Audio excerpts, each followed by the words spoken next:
하나님 말씀 마태복음 5장 3절입니다. 다 같이 한 목소리로 받들어 읽겠습니다. 시작.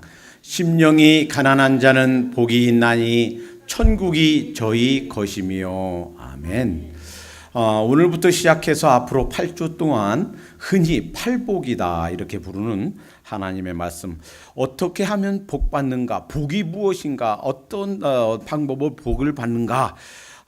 우리가 저 장독 뒤에다가 냉수 떠놓고 피나이다 큰 바위 밑에 가서 거기다 촛불 켜놓고 냉수 떠놓고 피나이다 해서 복을 받는 것이 아니고, 오늘 말씀대로 8가지 이 말씀들을 지켜 행할 때 복이 임하는 줄로 믿습니다.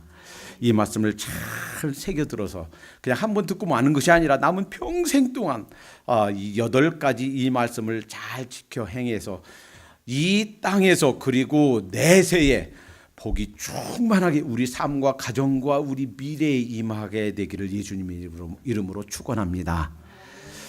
복이 무엇인가 하는 것을 가르쳐주고 계십니다. 우선 오늘 이 말씀이 있는 마태복음 5장, 6장, 7장은 산상수훈이다. Sermon on the Mount. 그래서 산상수훈, 산상보훈, 산에서 예수님이 가르쳐 주신 보배 같은 그런 말씀, 이런 뜻이에요.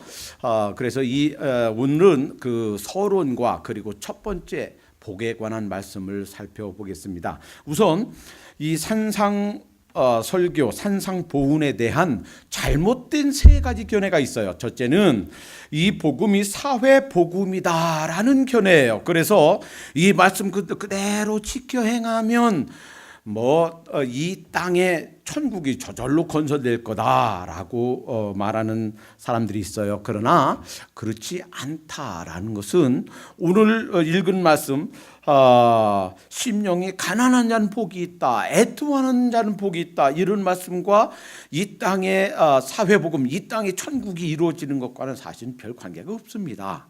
그러니까 사회복음이다라고 하는 말씀은 사실 거리가 멀어요. 두 번째, 모세 율법을 더 정확하게 해석하고 세분화하고 한 말씀이다라는 견해가 있어요. 그러나 일부는 맞지만 그것이 다 맞는 것은 아니다라는 거예요. 물론 이 모세 율법, 구약에 있는 율법 말씀을 요약하고 다시 주님께서 풀어주신 측면도 있지만, 기본적으로 이 산상수훈에 있는 말씀들은 모세율법, 구약에는 율법을 능가하는, 그리고 이 율법을 완성하는 주님께서 주신 그러한 말씀, 더 높은 수준의 말씀이다라는 거예요.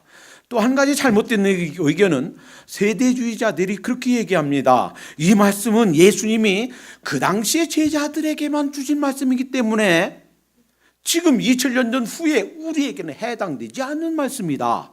세대주의자들 그렇게 얘기해요. 그러나 이 세대주의자들이 말하는 것이 틀렸다라고 하는 것은 이 산상수훈에 있는 이런 말씀들을 끊임없이 그 이후에도 서신서에도 신약성경 다른 부분에서도 이 부분을 인용하고 다시 언급하고 계속해서 말씀해 주신다. 그러니까 당시 제자들에게만 해당되는 말씀이 아니라 당시에 신약성경 그 뒷부분이 기록될 때에도, 그리고 1000년 이후, 2000년 이후 우리에게도 해당되는 말씀이다라는 거예요. 자, 이 산상 설교, 이 하나님의 말씀, 이 산상보훈을 이해하면서 산상 설교, 이 산상보훈의 원리가 있어요. 첫째는 전체로서 파악하고 이해해야 된다 하는 거예요. 어느 한 부분만 강조해서 딱 떼서 그 부분만 보아서는 안 된다라는 겁니다. 예를 들면 누구든지 내 오른편 땀을 치거든 왼편도 돌려대며 라고 하는 마태복음 5장 39절 말씀을 보면서, 아이고 그러니까 모든 종류의 전쟁을 하면 안 돼.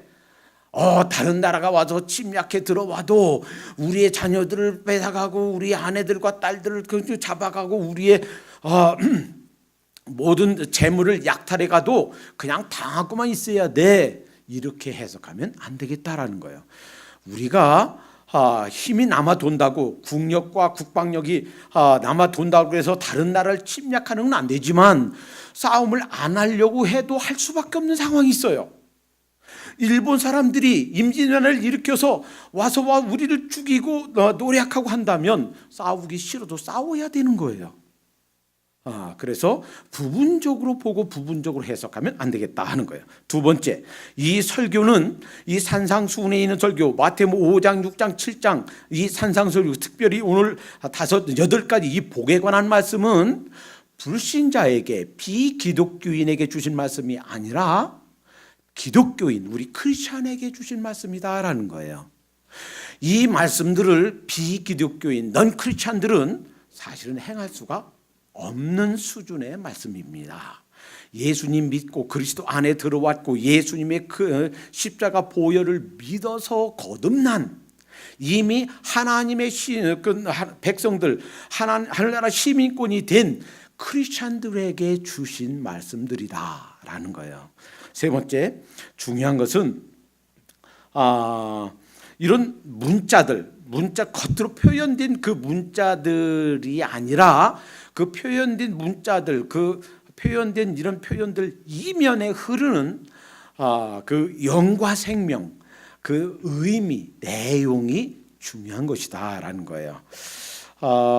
성경에는 물론 문자적으로 해석해야 되는 부분들도 많이 있습니다. 그러나 그 문자가 아니라 때로는 비유, 때로는 상징으로 주신 말씀들이 많이 있기 때문에 이것이 무엇을 의미하는가, 이것이 무슨 뜻인가, 그 내면의 뜻과 의미를 이해하는 것이 필요할 때가 있다라는 거예요. 예를 들면 또 너를 송사하여 속옷을 가지고 하는 자에게 겉옷까지 가지게 하며, 이 말씀들이 집안에 있는 모든 옷장 다 꺼내서 다 나눠주고 그냥 한 벌 단벌 신사로 지내라. 그래서 거기 집에 있는 모든 옷, 그래서 팬티 메리아스 다 한 벌만 가지고 있게 된다면 그거 에브리데이 그 빨래 해야 되니까 참 귀찮겠죠. 그래서 문자 그대로가 아니라 그 의미, 무슨 뜻인가 하는 내용을, 그 문자적인 표현 뒤에 흐르는 영과 생명을 이해해야 되겠다라는 거예요. 네 번째는 이 산상설교의 그 세부 부분에 잘못이 있는 것처럼 보이고 이상하다, 뭐가 틀린 것 같은데 라고 생각되는 부분이 있으면 이 말씀이 틀린 것이 아니라 우리의 자신에게 문제가 있든지 우리 자신의 이해에 문제가 있다라는 거예요. 그래서 항상 그런 부분이 이상하다, 틀리는데 성경의 앞뒤 부분에 이 말씀과 이 말씀이 서로 반대처럼 보이는데 라고 생각되는 부분이 있으면 우리의 연구가 필요하고 우리의 이해가 필요하고 묵상이 필요하고, 주님, 성령님께서 이 말씀을 기록하셨사오니 저에게 깨닫게 해주시옵소서, 주님을 의뢰하는 것이 필요하다라는 거예요. 어느 시대, 역사, 교회에서 어느 시대가 됐든지 간에 어느 지역이 됐든지 간에 이 복음이 불처럼 일어나게 된 것은 이 산상수훈에 있는 말씀들이 실천되어졌을 때, 가정이 일어나고 국가가, 민족이 일어나고 교회가 복음이 불처럼 타올랐던 시기는 이 산상수훈의 말씀을 우리 삶에 적용하고 실천되어졌을 때 그런 역사가 일어났다는 거예요. 오늘 첫 번째 말씀, 산상수훈에서 팔복에 관한 말씀인데, 이 팔복에 관한 일반적인 원리들 몇 가지가 있어요. 첫 번째는 모든 그리스도인이 이렇게 되어야 된다는 것입니다. 팔복 가운데 여러 가지 특성 가운데 우리 어떤 자매는 이 부분에서 참 아름다워, 우리 어떤 형제는 이 부분에서 참 탁월해. 그래서 이 부분은, 이 영역은 어떤 형제가, 어떤 자매가, 어떤 집사님이 이렇게 갖춰져 가는 그런 부분이 아니라 모든 크리스천, 모든 우리 믿는 자들 모두가 다 갖춰야 될 부분이다라는 거예요. 모든 그리스도인에게 해당되는 그런 말씀이다라는 겁니다. 두 번째, 그리스도인에게 나는 애통하는 것은 있는데 이게 심령이 가난한 것은 나는 그건 잘 못해. 그래서는 안 되겠다라는 거예요. 어느 한 개인에게도 어느 한 부분이 아니라 모든 이 8가지 모든 영역, 모든 말씀들이 다 나타나야 되는 것이다. 다시 말하면 이 말씀들이 모든 크리스천에게 해당되는 말씀이기도 하지만 또 다시 나에게 해당될 때 나의 모든 영역, 내 삶에 있어서 이 8가지 말씀이 다 해당되는 말씀이고 그대로 우리가 실천해야 되는 말씀이다라는 거예요. 그리고 또 하나, 이 8가지 복에 관한 말씀이 그냥 저절로 태어나면서부터 그냥 가만 두어도 노력하지 않고 훈련하지 않고 내 자신을 복종하지 않고 그냥 가만히 있으면서 나타나는 성질은 하나도 없다라는 거예요. 그러니까 우리가 태어날 때부터 이런 코로, 태어날 때부터 이런 머리 색깔로, 태어날 때부터 이런 피부 색깔로, 흑색으로, 흰색으로, 황색으로 이거 태어난 거예요. 그런데 이 8가지 복에 관한 것, 이것이 그냥 저절로 생득적으로 태어날 때부터 그냥 어떤 본성으로 가지고 태어난 사람은 세상에 하나도 없다라는 거예요. 주님께서 구원해 주신 자로서 이 성령님을 의지하고 이 구원의 감격 속에서 하나님 도와주세요라고 주님을 의지해서 또 하나님의 도우심과 함께 내 자신이 그래도 화가 나도 참고 그리고 말하고 싶어도 참고 행동하고 싶어도 참고 자신을 저 복종케 하면서 성령님의 능력과 끊임없는 훈련과 노력으로 나타날 수 있는 그러한 특질들이다라는 거예요. 생득적, 자연적으로 저절로 생겨나는 것은 하나도 없다라는 겁니다. 자, 오늘 첫 번째 그 8가지 복, 참 복이 무엇인가, 참 복받는 길이 무엇인가. 다시 말하면 그리고 지난번에 우리가 69절 하면서 마지막 2구절 하면서 빛된 삶, 이 세상에서 어떻게 빛을 바라며 살 수 있는가 하는 말씀 살펴봤지요. 자, 그 빛된 삶을 사는 구체적인 방법들에 해당되는 말씀이에요. 어떻게 이 세상에서 빛된 생활을 하는가, 어떻게 많은 사람들에게 본이 되고 많은 사람들에게 덕을 세우고 그리고 이 사회에 정말 환한 빛으로서 나타날 수 있는가, 어떻게 내가 소금의 맛을 잃지 않고 소금으로서 부패를 방지하고 맛을 내는 그러한 인생을 살 수 있는가, 참된 그리스도인의 삶, 경건의 모양만 있는 것이 아니고 경건의 능력을 갖춘 그러한 삶을 살 수 있는가, 구체적인 방법에 해당되는 말씀이에요. 그 첫 번째는 심령이 가난한 자는 복이 있나니 천국이 저희 것이며. 다시 한번 따라해 보겠습니다. 심령이 가난한 자는 복이 있나니 천국이 저희 것이며. 어렵지 않죠? 한 번만 더 해보시겠습니다. 심령이 가난한 자는 복이 있나니 천국이 저희 것이며. 오늘 집에 가시면서 운전하시면서 잠드시면서 한 번 더 묵상하시기 바랍니다. 자, 이 말씀을 가만히 잘 의미를 살펴보기 위해서 먼저 천국이 저희 것이며 했는데 이 천국에 대해서 다시 한번 짚고 넘어가겠습니다. 작년쯤 해서 제가 여기 그 파워포인트를 통해서 천국에 관한 것을 제가 자세히 정리해 드린 적이 있어요. 그런데 다시 한번 정리해 드리겠습니다. 성경에 똑같은 사복음서에 때에 따라서는 천국이라고 표현했고 때에 따라서는 하나님의 나라라고 표현되어 있지만, 그리고 어떤 신학자들, 어떤 목사님들은 그것이 다른 것이다 라고 주장하고 있지만 사실은 다른 것이 아니다라는 거예요. 천국, 킹덤 오브 헤븐, 하나님의 나라, 킹덤 오브 갓, 이것은 사실은 같은 말씀인데 다르게 표현한 것이다라는 거예요. 천국이라고 표현한 것은 주로 마태복음에서, 그리고 다른 복음서에서, 누가복음의 다른 복음에서는 하나님의 나라라고 표현되는데 왜 그런가? 마태는 유대인이에요. 그리고 그 대상이 수신자가 유대인을 대상으로 쓴 거예요. 마태복음은. 그리고 유대인들은 하나님의 이름을 잘 거론하지 않았습니다. 하나님 높이 계시고 너무 거룩한 분이신데 그 거룩하신 하나님의 이름을 어떻게 내가 거명하는가 한번 생각해 보세요. 저희 아버님 이름 함자가 이자 강자 오자예요. 그런데 자기 아버지 이름을 이강호 씨, 이강호 이렇게 말하는 사람이 세상에 어디 있어요? 아버님이 조남을 어떻게 됩니까? 이씨시고요. 강자 오자 되십니다. 이렇게 얘기하죠. 왜? 아버님이시니까. 마찬가지예요. 이 유대인들도 감히 하나님의 이름을 거론하기가 싫어했단 말이에요. 심지어 필사하시는 서기관들은요, 하나님의 이름 이렇게 성경을 필사하다가 베껴 쓰다가 하나님의 이름 여호와 이런 이름이 나오면 붓을 놓고 목욕하고 새 옷을 갈아입고 붓을 빨아서 다시 먹물을 다시 해서 새 먹물 찍어서 여호와 하나님 이렇게 썼단 말이에요.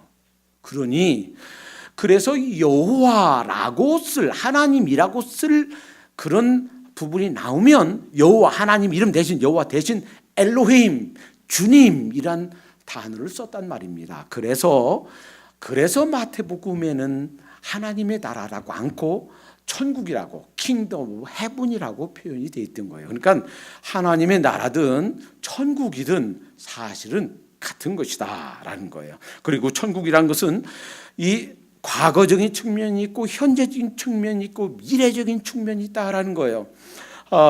지난번에 한번 말씀 들었죠? 예수님에 대해서 그 반대자들이 공격할 때 그러나 내가 하나님의 성령을 힘입어 귀신을 쫓아내는 것이며 하나님의 나라가 이미 너에게 임하였느니라. 마태복음 12장 28절. 이미 천국이 너에게 임했다 그랬어요. 그러니까 천국 하나님의 나라는 예수님이 지상 생활할 때 벌써 시작된 거예요. 그러니까 어떤 신학자가 말하는 것처럼 이미와 아직, already와 yet, not yet 이 아직의 긴장 관계에 있다. 지금 우리는 이미 이 천국이 시작됐어요. 예수님이 지상 생활 때 이미 시작됐어요. 동시에 지금도 계속되고 있는 현재적인 측면도 있습니다. 예수님 당시에부터 시작해서 예수님 믿는 자들은 이 천국 안에 들어와요. 지금도 예수 그리스도의 보혈을 믿고 영접하는 자, 하나님의 은혜를 받아들이는 자, 마음을 열고 주님을 주님으로 고백하는 자, 이런 자들은 천국에 들어오는 줄로 믿습니다. 그래서 지금도 이 천국은 하나님의 나라는 진행형 가운데 있다라는 거예요. 마가복음 10장 15절에 내가 진실로 너에게 이르노니 누구든지 하나님의 나라를 이 어린아이와 같이 받들지 않는 자는 결탄코 들어가지 못하리라. 누가복음 10장 9절에 거기 있는 병자들을 고치고 또 말하기를 하나님의 나라가 너에게 가까이 왔다 하라 뿐만이 아니에요. 골로새서 1장 13절 그가 우리를 흑암의 권세에서 우리를 건져내사 그의 사랑의 아들의 나라로 옮기셨으니 지금도 그 마음을 열고 내가 죄인인 것을 하나님 앞에 고백하고 그리스도의 보혈 내 대신 돌아가신 주님의 은혜 보혈을 믿는 자들은 이 하나님의 나라로 들어오는 줄로 믿습니다. 그러나 이제 재림의 주님께서 다시 오셔서 이 인류 역사가 끝나는 순간 새 하늘과 새 땅, 새 예루살렘이 이루어지고 이제 모든 하나님의 계획하신 이 하나님 나라, 이 천국이 완성될 때 그때 끝나는 거예요. 완성이. 그러니까 이미 시작해서 지금 진행되고 있고 지금도 현재 진행형이고 주님께서 다시 세상에 오실 때 완성되는 그러한 나라가 하나님 나라 천국이다라는 거예요. 그래서 미래적인 측면도 있다라는 것입니다. 자, 그러면 문제는 이 천국이 저희 것이며 여러분들 예수님 다 믿고 개인적인 구세주와 주님을 영접하셨습니까? 그렇다면 우리에게 이미 천국이 와 있는 줄로 믿습니다. 동의하십니까? 네, 아멘. 그리고 이제 그 완벽한 주님께서 다시 오실 때 우리의 영과 몸이 다시는 죄에 빠지지 않고 다시는 약해지지 않고 다시 병들지 않고 다시 이별이 없고 다시는 죽음과 헤어짐이 없는 영원한 평강, 영원한 행복 속에 그 주님 품에 이 천국이 완성될 때 그 영원히 행복이 지속될 줄로 믿습니다. 아멘. 예. 그래서 아직도 주님을 알지 못하는 자 속히 이 행복 안에 들어오게 열심으로 전도하고 권하십시다. 자, 그런데 그러면 심령이 가난한 자는 그랬는데 심령이 가난한 자가 무엇인가? 도대체 이게 무슨 의미인가? 심령이 가난하다. 지금까지 잘못 사람들이 이해해 오고 있는 이 잘못된 것부터 먼저 살펴봐야 되겠어요. 그 의미가 무엇인지 알기 위해서 심령이 가난하다라는 뜻이 아닌 것이 무엇인가? 첫 번째, 물질적으로 경제적으로 가난한 것을 의미하지 않습니다. 어떤 사람들은요, 예수 믿고 아이고 가난하게 살아야죠. 아이고 주의 종이 부자로 살면 못 살아. 왜 주의 종이 부자로 살면 못 살면 안 되나요? 성경에 청빈이냐 청부냐, 바르고 정직하게 가난하게 사는 거냐, 사는 게 좋냐, 바르고 정직하게 부하게 사는 게 좋냐, 어떤 게 좋겠어요? 성경에서 청빈을 옹호하기보다는 청부를 옹호하는 것이 훨씬 더 많습니다. 아굴의 잠언에서 하나님 저로 부하게도 마시고 가난하게 마시고, 아굴이 그렇게 기도한 것뿐이지 그렇게 살으라고 성경 전체에서 말하지 않습니다. 할 수만 있으면 우리가 바른 방법으로, 정직한 방법으로 이 세상에서도 많은 물질을 가져야, 그래야 더 많이 나눌 수도 있고 주님의 일을 더 감당할 수도 있어요. 단지 이 세상에서 그냥 가난하게 살고 그냥 없이 살고, 그래서 그냥 간다란 겨우 생계를 유지하면서 사는 것, 이것이 심령이 가난한 것이 아니다 라고 하는 것을 깨달아야 되겠습니다. 오해하시면 안 되겠어요. 두 번째, 정신적으로 아주 나약해서, 어떤 사람은 그렇게 생각해요. 아유, 심령이 가난한 자래. 그러니까 의지적으로 그냥 연약해서 이것 좀 아이고 저 같은 사람이 어떻게 해요? 의지력이 약하고 결단력이 없고 굉장히 심약하고 스스로 어떤 일을 꾸려나가지 못하고 그렇게 뒤로 빼기만 하고, 이러한 정신적으로 나약한 것을 의미하지 않는다라는 거예요. 소심하고 자신감 없고 용기가 부족하고 교제를 싫어하고 수줍어하고, 이것이 심령이 가난한 것이 아니다라는 거예요. 그런 오해를 하면 안 되겠습니다. 그러니까 필요하면 자기 주장을 할 줄 아셔야 되고, 필요하면 시기적절하게 자기 의사 표현도 하고 의사 결정도 하고, 또 필요하면 어떤 맺고 끊는 것이 분명하고 해야 되겠어요. 그러니까 이렇게 나약하고 뒤로 이렇게 빼고 이런 것이, 심약하고 소심한 것이 심령이 가난한 것이 아니다라는 거예요. 세 번째, 개성에 대한 억압, 자기를 드러내는, 그리고 자기 색깔을 드러내는 이런 개성을 억압하는 것이 심령이 가난한 것이 아니다라는 거예요.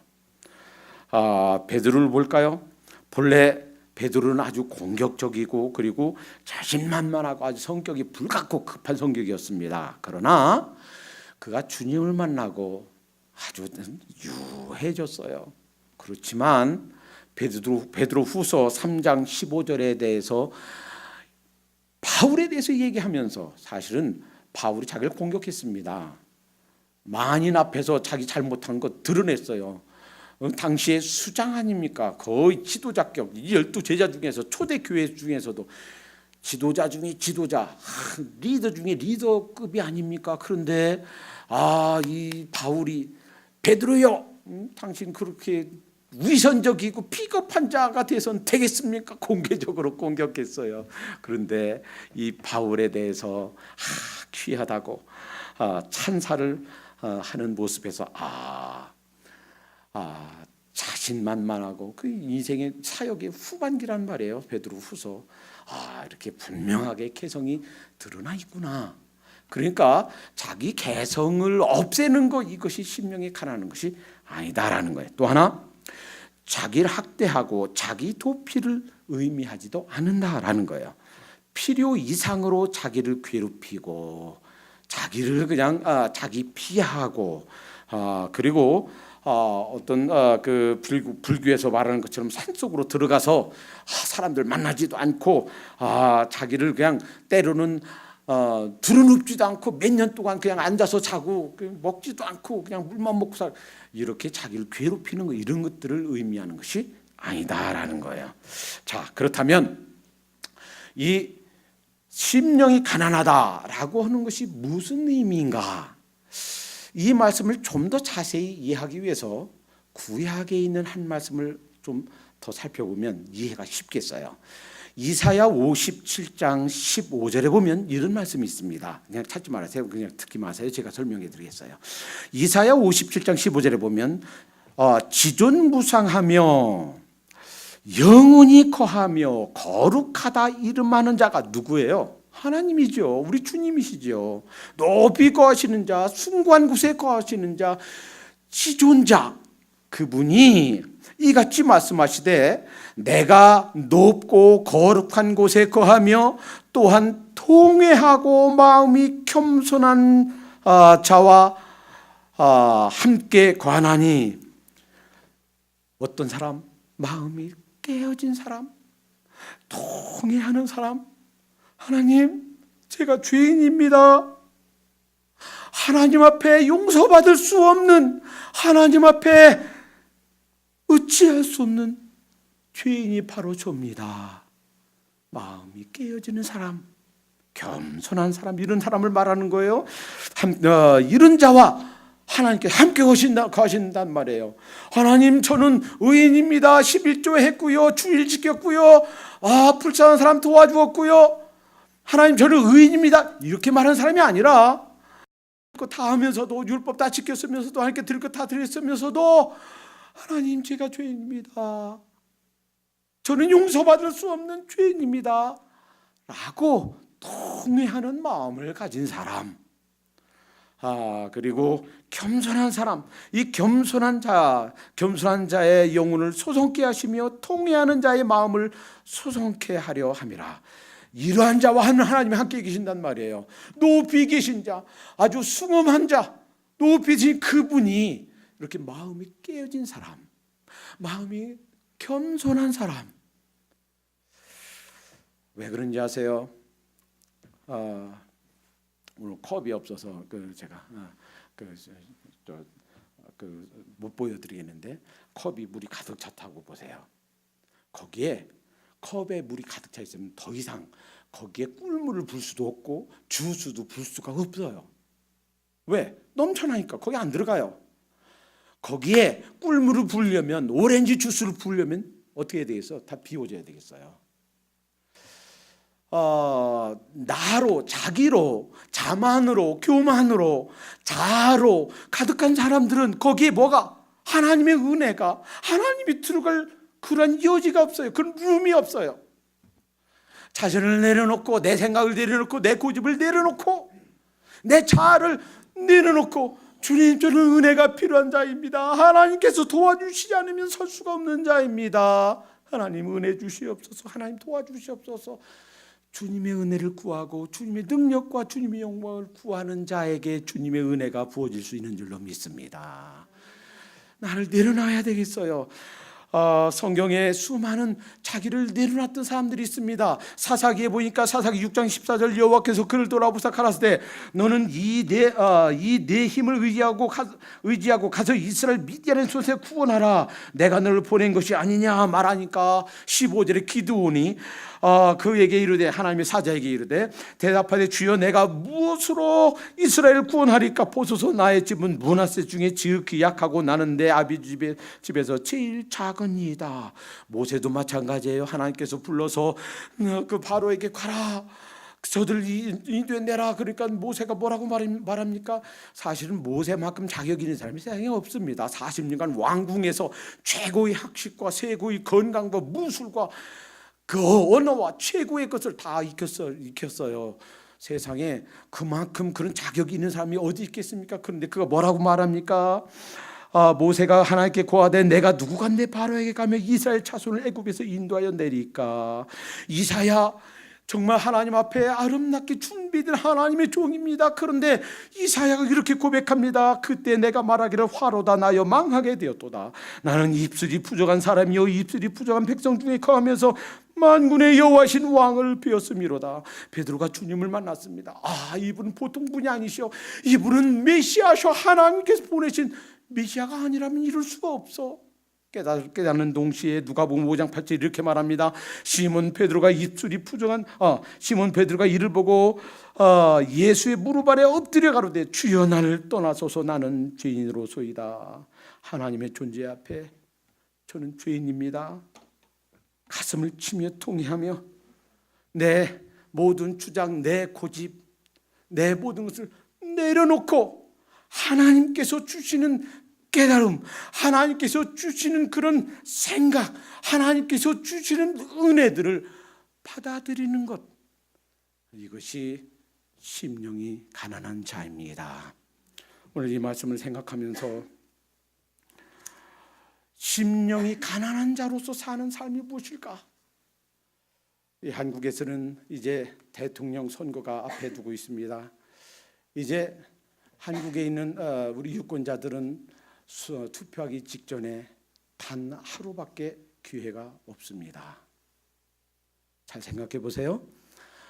그 중에 가장 지금 많은 지지를 받고 있는 세 사람 중에 두 사람, 문재인 씨와 안철수 씨는 다른 건 다 그만두고 그들이 대국민들 앞에 공개적으로 공적으로 공인한 공약만 살펴볼 때 그냥 개쓰지 않고 추측하지 않고 그냥 어떤 내 기분을 내키는 거 생각지 않고 100% 공개적으로 100% 객관적으로 팩트 사실만 공약한 것만 그 공약만 놓고 볼 때 만약에 문재인 씨나 안철수 씨가 대통령이 되면 기독교는 캄캄한 그럼 어둠의 시대로 들어가게 됩니다. 만약에 그 둘 중에 하나가 대통령이 된다면 길거리에서 전도할 꿈을 꾸지 마세요. 길거리에서 찬양할 꿈 꾸지 마세요. 동성연애가 죄입니다. 설교할 꿈도 꾸지 마세요. 이슬람은 거기 구원이 없습니다. 거짓 종교입니다. 설교할 꿈도 꾸지 마세요. 왜요? 그렇게 길거리에서 전도했다가는 길거리에서 찬양했다가는 감옥 가게 됩니다.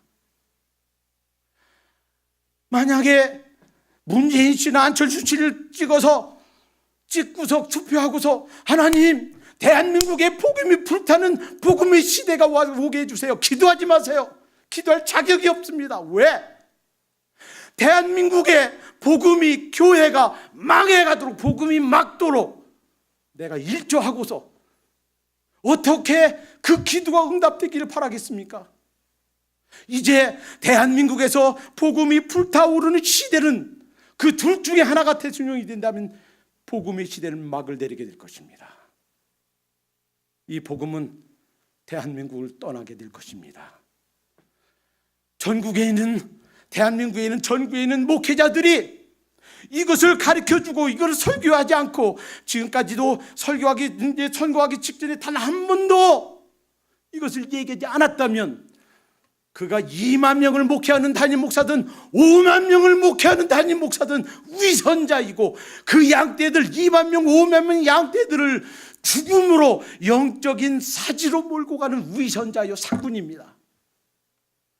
이제 우리가 이 복음의 시대를 캄캄하게 막을 그 두 사람 중에 하나가 대통령이 되는 그런 막을 기회가 아직 있습니다.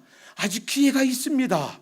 그런데도 말하지 않는다면, 그런데도 불구하고 이런 이점 저런 이점, 저는요 물론 교육에 관한 거, 물론 경제적인 거, 그리고 국방에 관한 거 다 중요해요. 그러나 저는 담임 목사이고 성경을 가르치는 그런 교사이기 때문에 영적인 면을 볼 수가 있어요.